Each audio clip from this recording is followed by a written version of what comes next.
Right. The tech gods have got us today. So yes, we are. Yes, we are. So thank you. Yep. So Pat, I'd like to bring you up so you can introduce our speakers that come after you, Kirad and Sushma. Thank you so much, Antoine. We're about to hear from two speakers who certainly have been very active within NTL and are members and leaders in NTL, but they've also are very active and leaders in the Indian Society for Applied Behavioral Science, ISAPS. It was founded in 1972, and it's a voluntary association of behavioral scientists, and it offers T-group programs, OD certification program, and personal development program.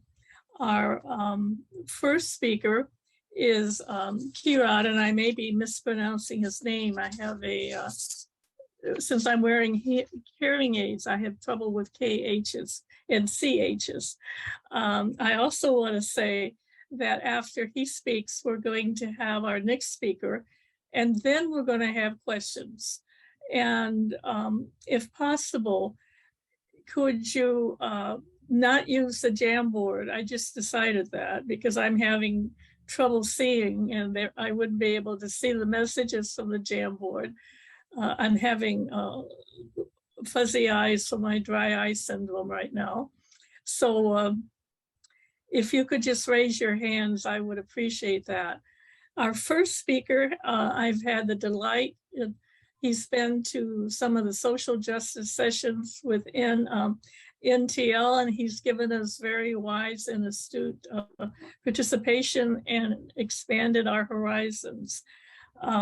He is an engineer by education, and the title of his session for us is Behavioral Makeup, the Impact of T-Groups. He became his words are about a quarter of a century ago, he switched to applied behavioral science from engineering.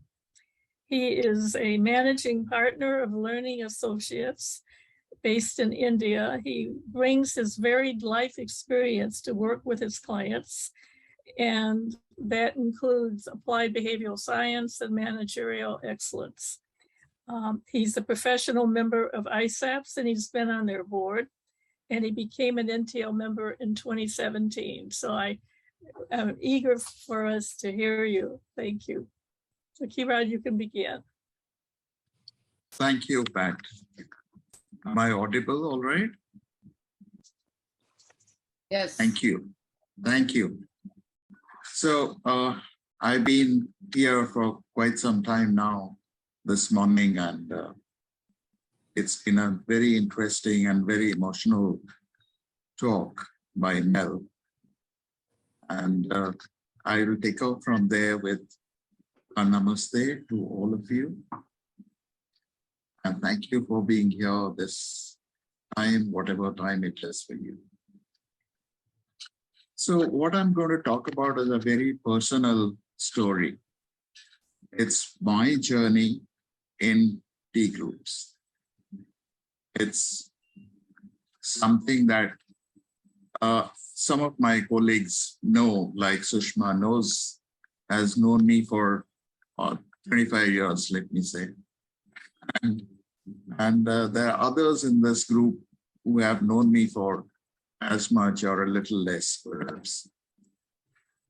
So let me, since we have already overrun, let me get into the screen sharing. Am I allowed to do that?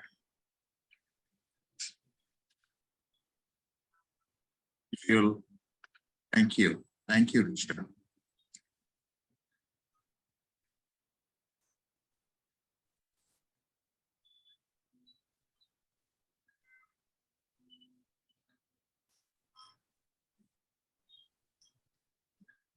So I hope it's clear and visible. Yeah. So as Pat said, I started engineering. I became an engineer in 1976. And for till 1998 or 2000, I did a variety of things. I did engineering. I ran a couple of startups, not IT startups. Now startups mean IT, but I was not in the IT sector. I did ran a couple of units in India. And then 98, I said, I need to rediscover myself and find something that interests me. So it was my wife who pushed me into the first T group. She is also here. She is a professional member of ISABS. She became one before I did, and also a member of NTL, again, before I became an NTL member. So she pushed me into the first T group I did. And that is where I got hooked into this work, because it changed me. It changed so much in me. And today I'm able to talk to you sitting here, which perhaps would not have been possible 25 years ago. I would have had difficulty in talking to all of you. So that is where I became interested in D groups and applied behavioral science. And D groups was the entry point for me. So let me show you. This was me before I entered the first T group. I was very, very clear what was what. 2 + 2 is 4, and no way it is going to be different. It's going to remain as 4 all the time. And when I got into the T group, or when I came out, it was very different. I'm going to show you that. So, sorry. So what was I? I was very, very logical. My training was engineering, very logical, and used to tackling problems. Problem solving was my forte. So I was very impassive, showed few emotions overtly, rarely expressed emotions to others, and many will vouch for it, including, I think, primarily my wife, who was going to say that. And very unambiguous, very definite, carried a sense of incompleteness within. I disliked a lot of parts of me. I would have difficulty in being spontaneous, in, just letting go. And that is a part I really hated. I didn't like it. But that's how it was. I couldn't get past it. And I saw the world in black and white with very little grace. Either this or that. And I always knew what was required to be done. And in that process, I also told others what needs to be done. That is how I have grown up running units. Offered valuable advice and solutions to others. That was me. Time was limited, not to be wasted, particularly on sob stuff. So that was, and listening to emotions was a waste of time. I listened to words. I listened to logic. I didn't care very much for how you're feeling. So what happened when I came into the first T group? Sorry, I keep doing that. So when I got into the T group, I didn't know what's happening. I was completely at sea. But I also found myself laughing, crying, getting angry. I didn't know why. I couldn't fathom why. And I guess so did the others. They didn't know why I was doing it. And not that they were any better. all of us were doing it. There were some 8 or 10 people along with me in the group, participants, and we all were doing it. Then I found people telling me things they wouldn't normally tell me. And some of it was easy for me to take in, some of it was very difficult. I had a lot of difficulty in taking in those things. There were also 2 people who apparently were the facilitators who hardly said anything. I seem to be talking often without any prior thought. I was also telling things to others that I would not have done normally. So I was there in the talk which Edgar Schein gave on the first day, day 1, on 21st. Yeah. So he talked of how we break norms and say things which we would not say normally. And those that I found myself doing. And then somehow or the other, after a few hours, these things started making some sense to me. And I started pondering, I started thinking, oh, am I really like that? And so there was some strong urge also to connect with the others who were there, my co-participants, my facilitators. And I needed to connect and understand them, understand what they were, what made them, what was driving them.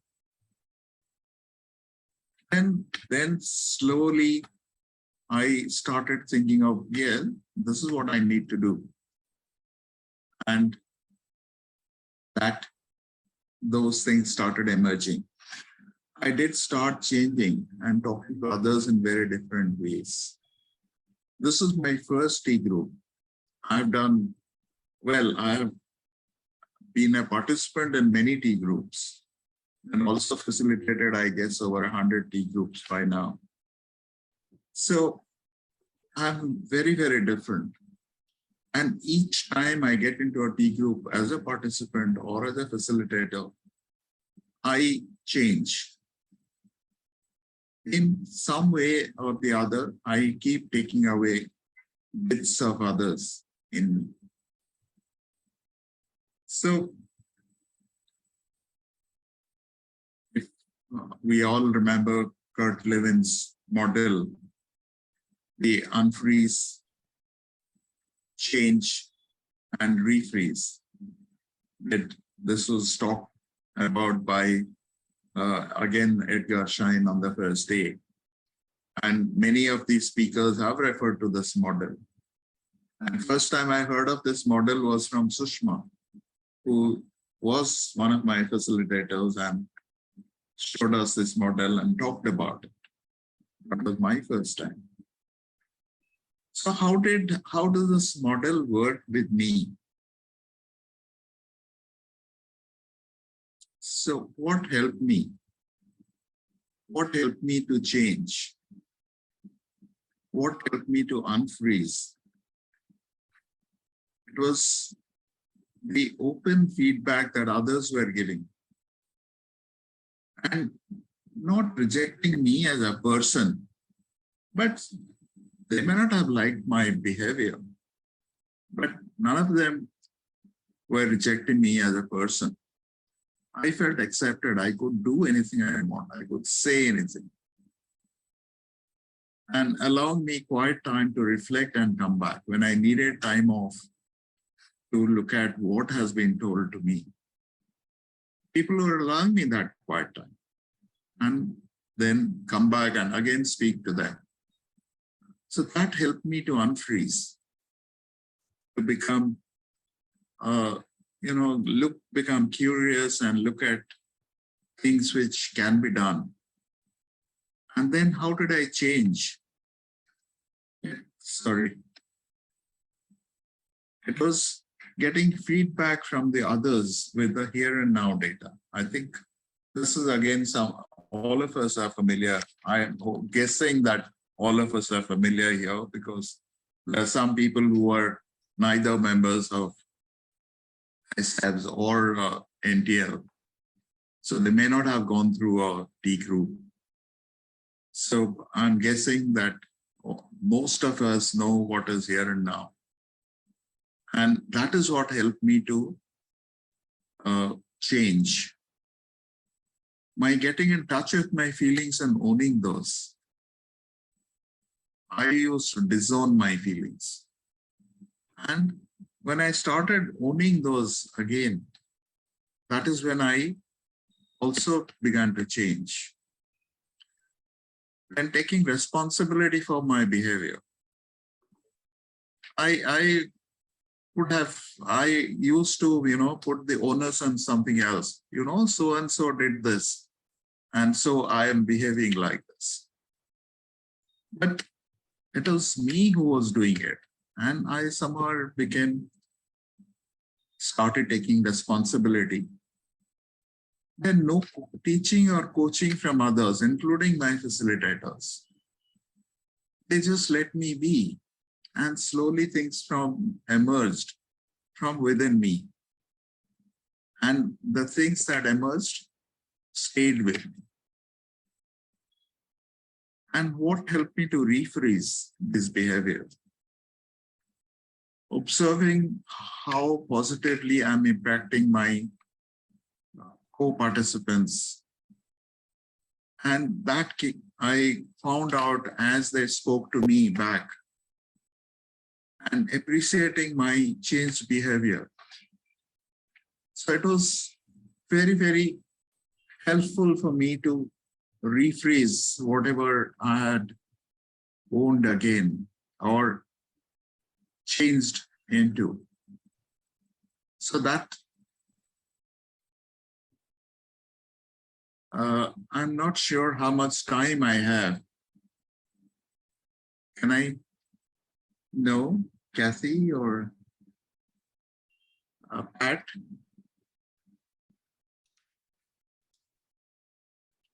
I guess another 10 minutes. You have, excuse me, I was muted and then they had to unmute me. You have about 6 to 8 minutes more. Okay, to talk. Does that work for you? Yeah, that should be fine. Thank you. So that's where I began to rephrase the changes I made. And what I came out with was very different. I wouldn't have been able to make this slide 25 years ago. What I would have made was the first slide, which I made. 2 + 2 is 4. And that was my limitation. So a lot of things changed. I remained logical. Even today, I'm very logical. But I have also become more tentative. So I listen to people. I was very closed to suggestions. Now I'm much more open. I listen to people. Much more spontaneous. I'm able to talk in the moment and tell people where I really stand at that moment. And I have seen me getting very emotional at times, not just in the T groups, also outside.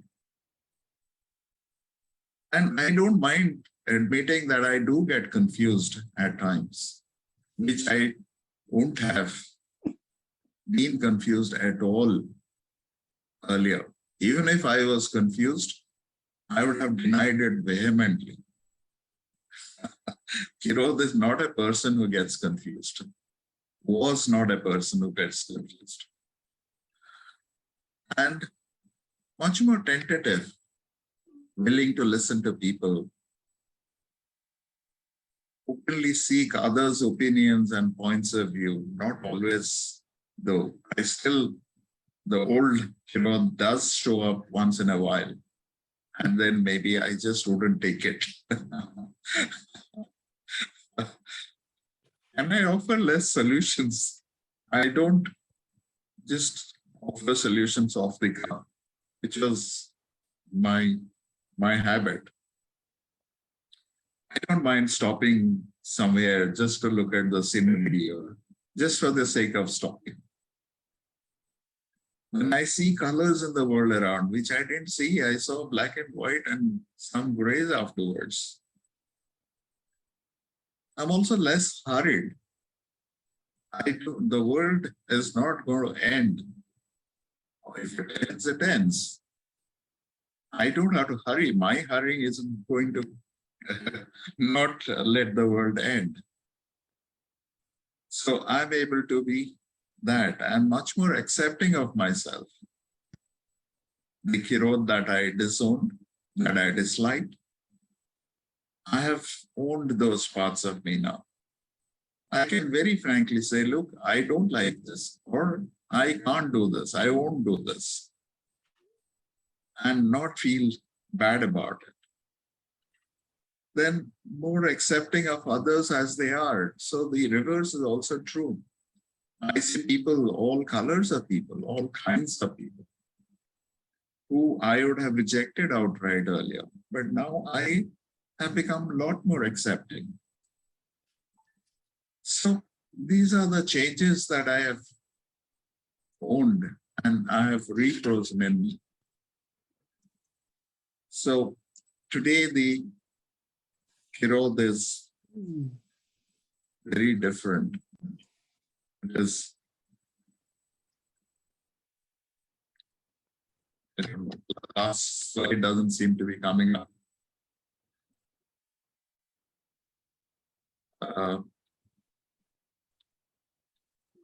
This doesn't seem to be going forward or backwards. Melda, are you there? Yes. What do you So need? could you show the last slide, please? Give us a moment. Yeah, because this doesn't seem to be going forwards or backwards.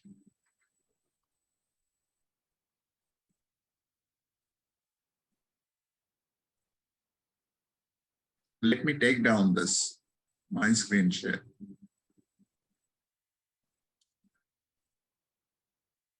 Maybe you could just make a concluding statement from your slide. Okay, I can do If they that. don't find it, it's okay. No, this is it. This has come up. So I have become comfortable, a lot more comfortable. This is a group that I'm just telling a story. We are sitting around, and which I wouldn't have been able to do that earlier. And right now I'm at peace with myself. So this is what I wanted to say. So the T group has really changed me. It has helped me to become a different person. And I don't care who thinks what of me. I do care for some people who I want to care about. I don't care what the world thinks about me. I still am willing to go out and make a fool of myself many a times. So that's my closing statement. Thank you so much. And after Sushma speaks, we'll have some questions and comments for both of you. But I thank you from the depths of my heart. Our next speaker is going to talk about in the mirror, out the window from an international perspective. Sushma has been the past president of ISAPS. She's been a board member of NTL. She's been an instrumental leader in almost every direction we've taken in NTL since she joined us many decades ago. She has her own consulting firm that she founded and created that engages people at the spirit and at the cognitive and emotional levels. Her firm is called Resonate Consulting. She's a passionate learner. She helps her clients be passionate learners. She brings spontaneity, creativity, and authenticity to all of her work. And she has a passion for pushing boundaries to achieve higher goals. So I'm looking forward to listening to you. Thank you, Sushma. Thank you so much for introducing me. And I'm feeling nervous at one level and looking forward to sharing my perspective. And this is the first time actually when I have written down something that I wanted to speak, because normally I am speaking spontaneously. So I thought that maybe I should organize my thoughts and be a little more order and not chaotic so much. So here I am, and this topic about in the mirror and out the window, that title really triggered me, because both the ideas about in the mirror as well as out the window, because I think I connect with both those, and that's why. So I stand here as an international member of NTL from India. So I'm going to be both, just hold it, don't show just now. Enelda, yeah. I will ask you to show the screen. So I stand here as an international member of NTL from India. So I'm going to be both evocative and provocative. I have held different roles, as Pat mentioned, during my membership of last 20 years or so. I can't believe I've already been here for 20 years. And I must say that I've learned a lot during my association with NTL. It has been a heartwarming experience with so many friends. While celebrating 75 glorious years of NTL, it's time to look into the mirror, to explore ourselves, to what is the invitation of the future. What do we need to embrace now? I also stand here as a long-standing member of ISAS, it's the Indian Society for Applied Behavioral Sciences, which we call and believe as sister organization of NTL, though I don't think NTL thinks like this. The hard fact is that NTL is more known and revered internationally than it is in USA. In USA, many times I've spoken to many people, they don't know what is NTL. But if you ask people in OD, HR space, in Asia, in Europe, in other countries, their dream is to be in NTL. So Kurt Lewin and his path-breaking theories and action research model have withstood various storms and are more relevant today than ever before. And we've been hearing all this in the last 2 days from Marianne, as well as Edgar Schein and various other people who have spoken about it. So let me, what I have discovered, very interestingly, I have been into complexity and the whole idea of the VUCA world and self-organizing systems. And to my delight, and I want to share that here, T group as a technology is actually a complex adaptive system by itself. Its value, therefore, is enormous when we are trying to struggle with VUCA world. Complex adaptive system is based on 3 key principles. Order is emergent as opposed to hierarchical. System history is irreversible. And the system's future is unpredictable. And T group is also based on here and now reality, as how the individual's relationships or group will develop is unknown, is unpredictable. So Nelda, now can we show the screen? Then I can start the process. So in the mirror and out the window, let's go to the next. Yeah. This quote appealed to me. This is in the latest book of Christian, Love, Purpose, and something. I thought it really was very apt for NTL just now, all of us. Engaging with challenging needs of our times in a meaningful way requires us to express even more of who we truly are. The stories we tell ourselves and what we consider true, however, too often holds us back from doing our authentic work in this world. And therefore, it is time to co-create new stories. And this is what my sharing or my questions or my thinking is all about. How do we create and co-create new stories? Can we go to the next one?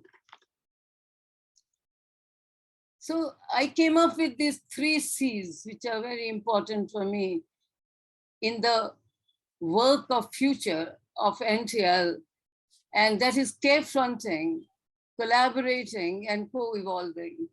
So care-fronting is a word that I coined long back. Instead of confronting, but we confront with care and love. So let's go to the next one. Yeah, so what is really care-fronting? It is confront the most brutal facts, and there are multiple facts, multiple stories, and multiple realities that are facing us of our current reality. But with love and with care and holding not only ourselves, our ancestors and the world in our heart. That's where the care fronting would really be helpful. And let's go to the next one. Collaborating. That is the new mantra, actually. Although we have been talking about collaborating for a long, long time, but collaborating in the real sense, and today we recognize more that the whole world is connected. And although this was a fact long back, but it is now only, and especially after pandemic, that we have started realizing it much more, that how collaborative we are and how these relationships are. And so therefore the partnerships across the world is the need of the hour. And it is not just a lip service to partnerships and collaboration, but it is our intention and the action that we need to take in order to network and in order to take the applied behavioral sciences forward. Because to me, the collaboration and the like-minded organizations are all over the world who are operating in behavioral science space. And therefore we have ready partners in case we are ready to open ourselves and take it forward. There are plenty of organizations, not only ICEBS. ICEBS is one such organization. But we have so many organizations, and I think NTL has done a lot of work in Japan and Africa, in various countries, and even in Middle East, and therefore Europe. And hence, I think it's high time that we started to collaborate, not only with outside agencies, but also collaborate with our own members, because there is so much of talent and expertise and competencies available within us. And therefore, and people who are offering all these kinds of programs outside. So how do we collaborate with them to make it our own together? And those are some of the ideas that I had. And therefore, to me, the global presence, because let's understand that NTL is loved and is looked up to all over the world, really. Kurt Lewin is really the creator of all these ideas, and everybody knows Kurt Lewin. We don't have to tell them. So anybody who's in OD space, and nowadays OD practice has become much more popular. So to me, creating our global presence, because also for the sake of, I loved what Marianne said the other day about democracy, that democracy is at a threat today. And therefore, as NTL, we have a big role to play. How do we teach and how do we practice democracy within our system as well as outside? And so to me, therefore, the global presence in terms of looking at all the things, for example, there are conflicts happening all over the world today, and huge conflicts. And I think we can develop a whole lot of ideas and programs around conflict resolution at the national levels, which we probably, so there is a lot of possibilities that exist. And so therefore collaborating to me is a huge ocean of ideas, and probably with all of us together, we can create many more. And let's go to the next one. And I feel very passionate about it. If you feel I am being very aggressive, yes, I am just now, because as being part of ourselves and NTL, I believe that we can really expand ourselves and come from a very different mindset. And therefore, we have evolved a lot in the last 75 years. Ourselves has evolved a lot in the last 50 years. And to me, we are not where we started from. I think we have not only sustained the legacy of our ancestors and founder members, but we have added more to it. And we have added, that is why it has grown. And it has grown and it is still there. It hasn't, many such organizations die on the way. And we are still evolving, and there is possibility like a butterfly. And that's the metaphor that I have in mind. The butterflies flying all over the sky and all of us looking at that, you know. And so therefore, allowing the new reality to emerge and taking our here and now experience, even for our work here, as to what is emerging in the world and what is emerging, something that needs our intervention, like social justice, for example.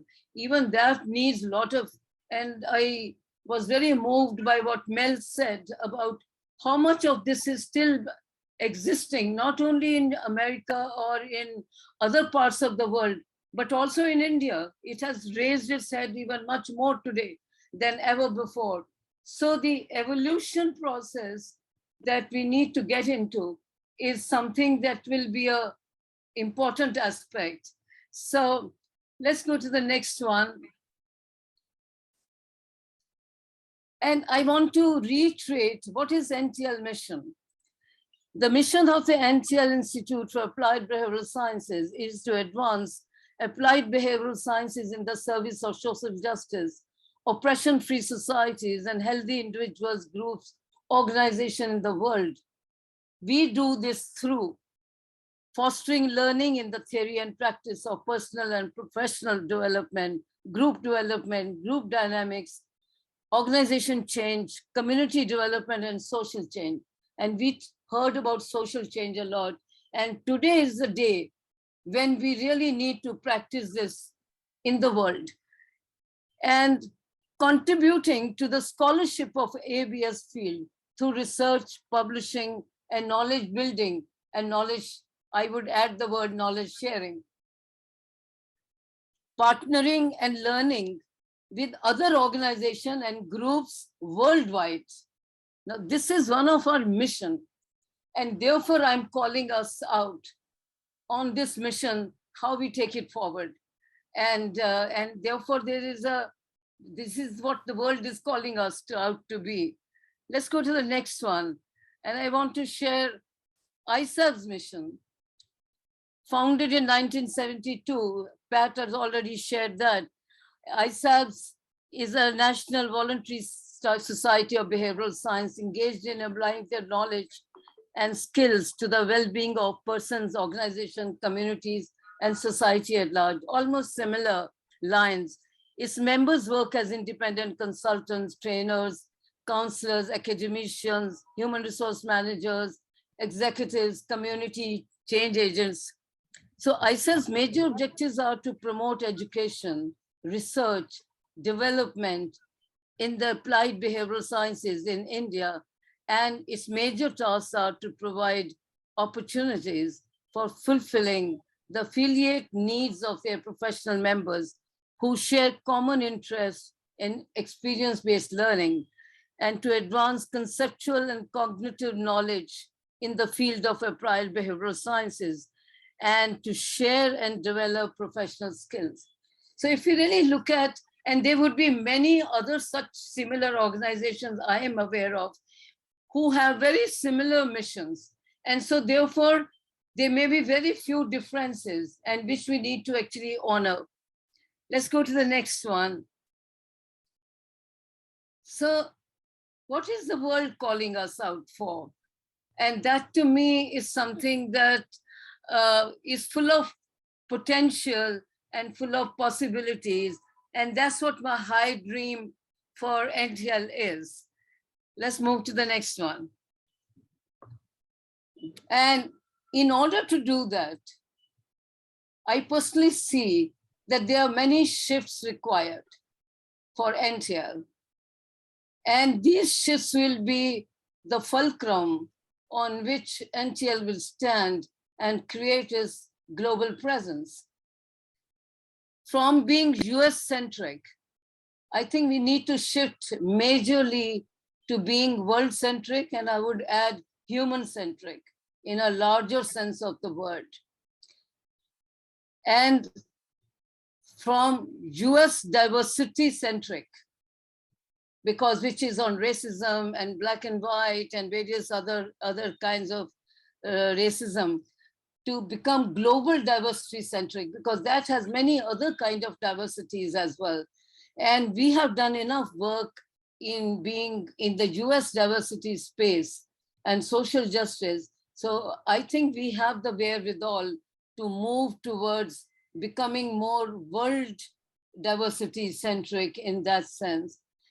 And the third shift that is required, this is according to me, okay? I may be absolutely offline and you all may not agree with me, which is okay, but I still want to state, since I got the chance to speak here.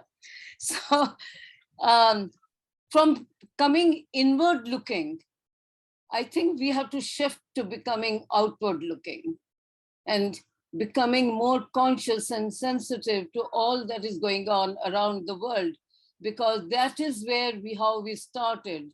And that's how Kurt Lewin's all work has also been, to become hierarchyless, and therefore the democratic processes that were being talked about even way back in 1947. And it is interesting, India got its freedom in 1947. So therefore there is a lot of synchronicity in all that's happening. And what I mean by inward looking is to continually experimenting with internal structures, to shifting to becoming experimenting with external labs and our offerings. You know, I think I have seen in last 20 years, we have been into, whenever there was some requirement, something needed, we changed our internal structure. We were open to that change. We have done that many times. And so therefore that flexibility does exist within us, that resilience is with us. But we have not been so much experimenting with external labs and offerings and coming up with more ideas and more possibilities to do something that is needed today of all the times. And the last one I see as a shift required is from scarcity mindset to abundance mindset. Because when we do partnerships, when we get into collaborations with others, we are really expanding our reach, we are expanding our world, and therefore that is what is going to, that abundance mindset, that the knowledge shared is not knowledge half, but doubled. and multiple possibilities then exist.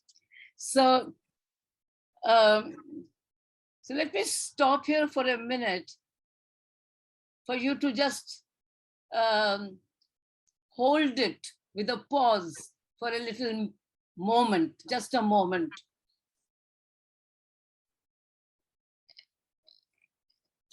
And then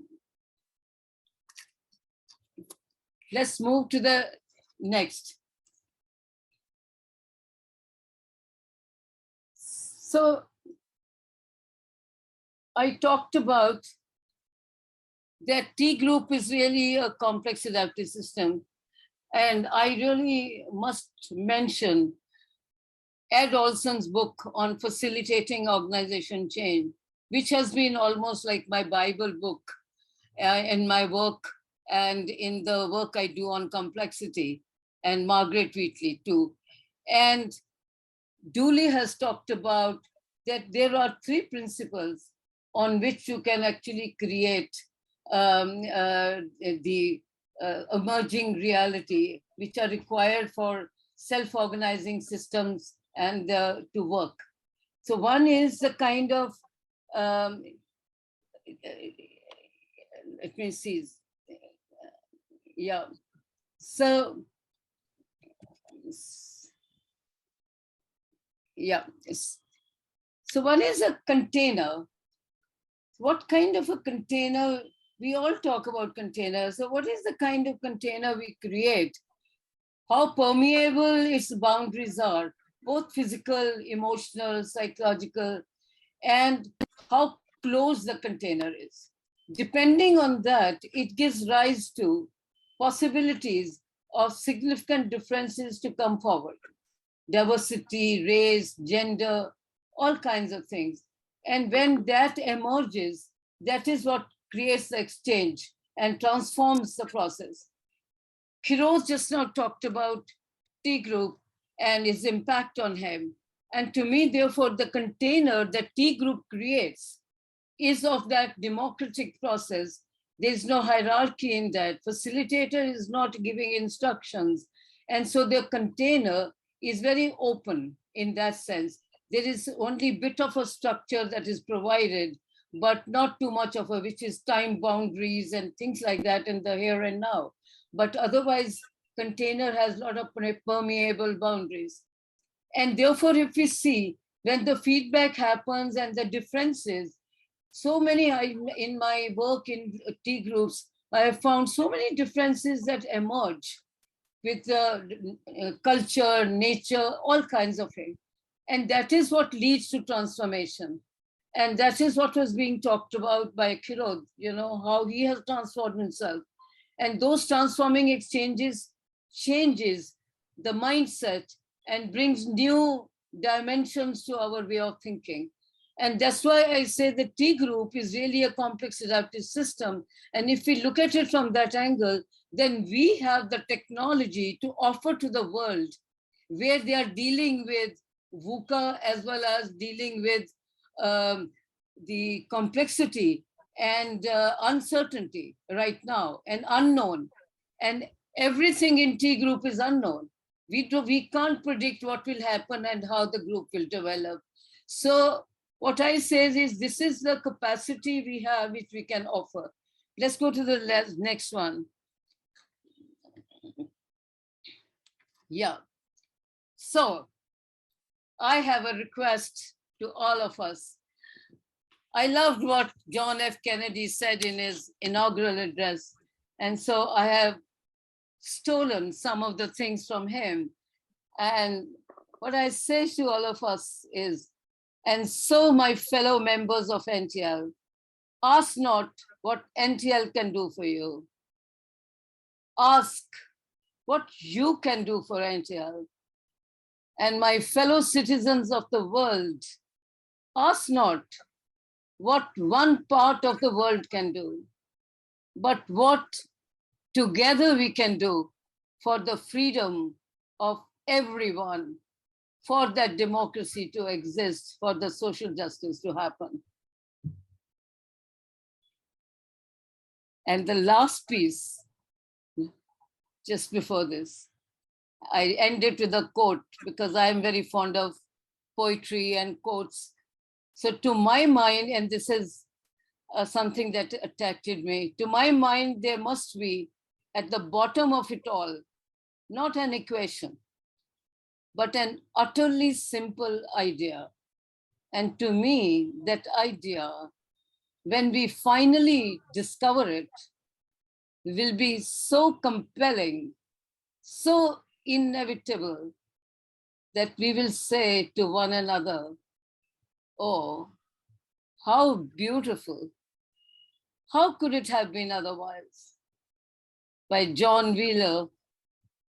And that's the end. And let's see the last slide. And future is beckoning us. And it's all open for all of us. Thank you so much for listening to my passion. Thank you for your passion and your wisdom. Right now, anyone that wishes to, we're going to ask you to raise your hands and ask questions of either one of our speakers. Fred, is that a hand up? Okay, go for it. Could someone unmute Fred, please? Okay, there we go. Hello, everybody. Thank you. It's a couple of thank yous, then a comment for Sushma. I want to thank the organizers for this. This has been wonderful. Thank you.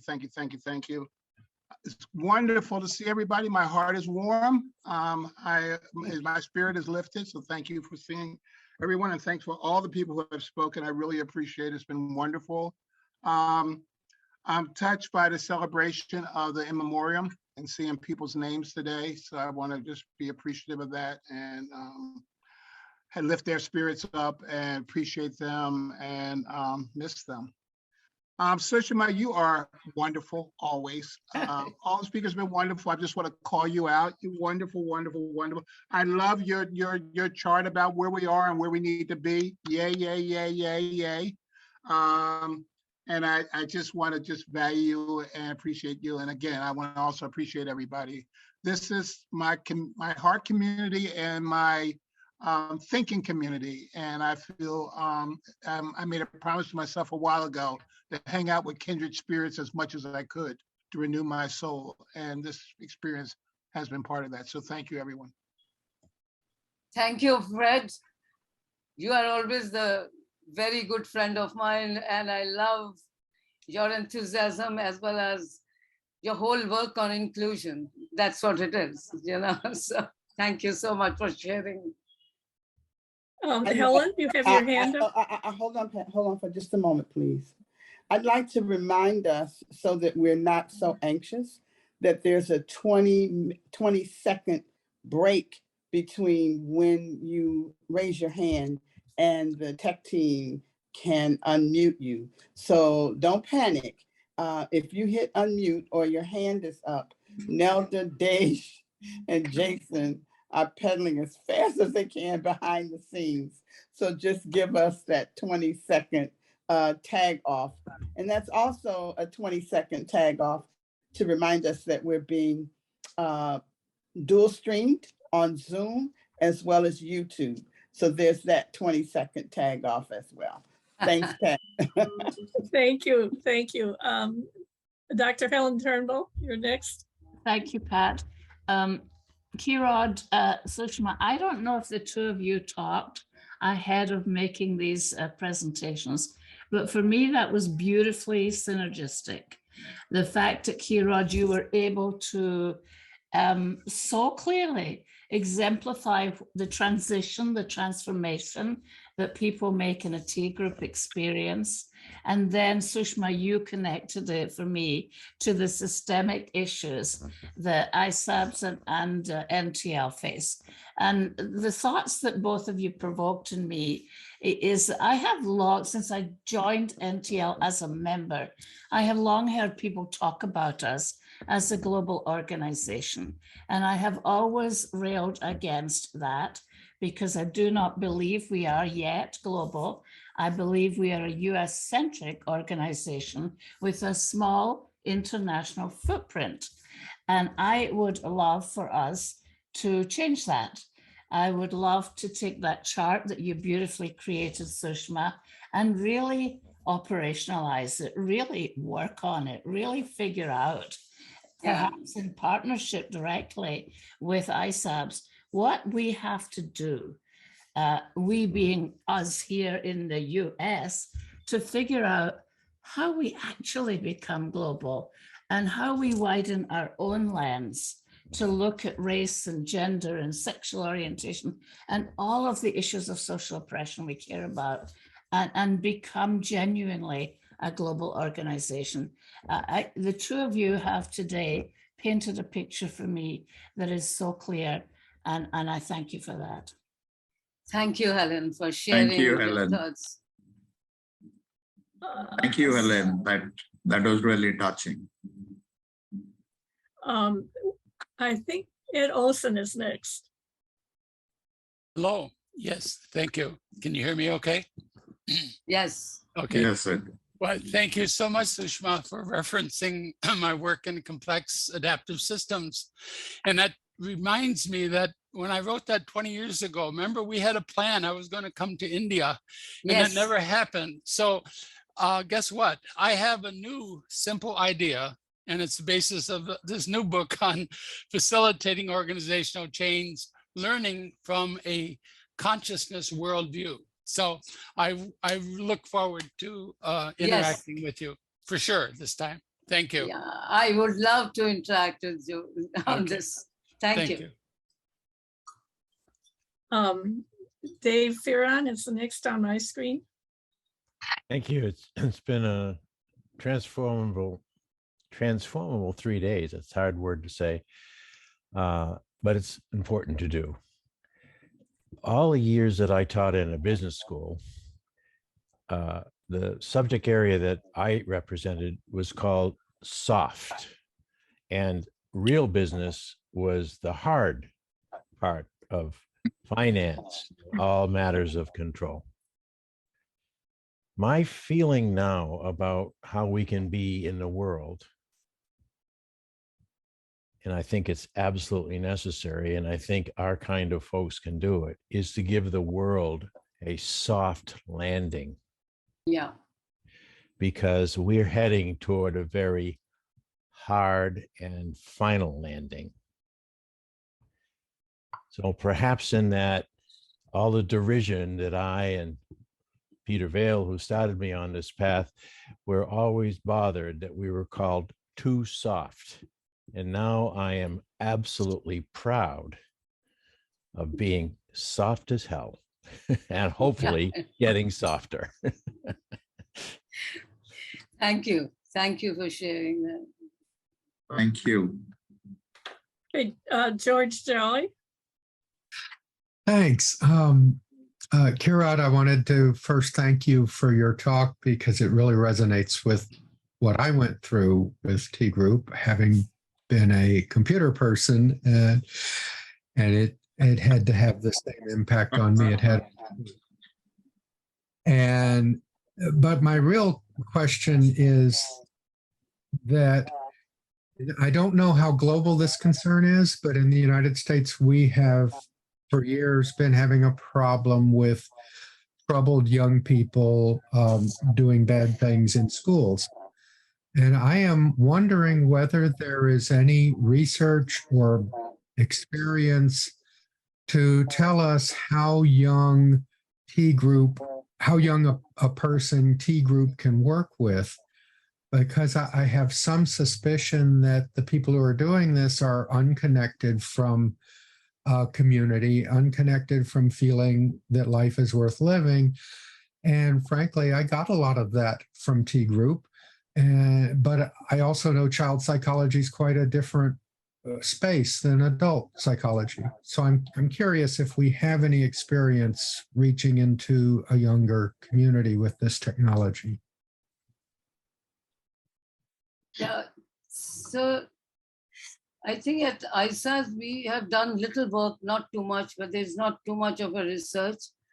But I'm aware of Seeds of Peace, where they take really young people, and they did one program even in Nepal and everywhere. Some of my friends were also facilitators there, where they get children from the warring nations together for almost like 1 month or 1.5 months, and they go through processes together, as well as therefore they really learn how to like each other without having those processes of hatred vis-a-vis each other. They discover one another, and most of the things that they use, and there is a whole lot of literature on that also written, and they have done a lot of, and I can send you some of those things which I have.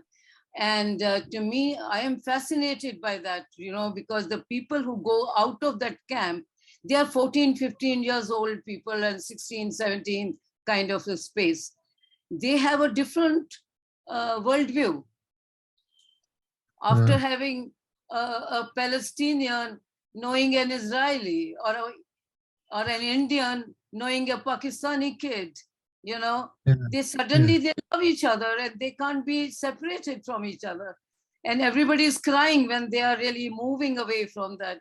So I think this is a good question, and probably we all should focus on that as we go forward, as a global level. Yeah. Thank you for asking that. Thank you. Thank you, George, for saying what you said, about the IT and the engineer. I can so identify with that.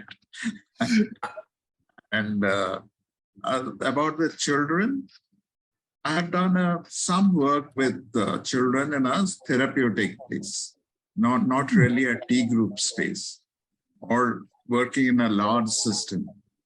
I think Sushma had some perspectives, but I don't really have any perspective there.